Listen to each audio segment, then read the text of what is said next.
আপনি কি করেন একটু বলবেন? আমি এই বাড়ির একমাত্র বউ, মানে এখানে আমি ফুল টাইম চাকরি করি কোনো বেতন ছাড়া। আপনার যোগ্যতা? আমার ভোর 5টা থেকে কাজ শুরু হয়, রান্না করা, ঘরবাড়ি সামলানো, ধোয়া মোছা।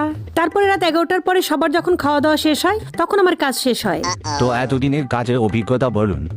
22টা বছর ধরে 24 ঘন্টা সবার সেবা করা, কোনো ছুটি নাই, কোনো বেতন নাই, কোনো অসুস্থতা নাই, আর সবার একই ডায়লগ, সারাদিন তুমি কি করো? তাহলে আপনার স্যালারি কত?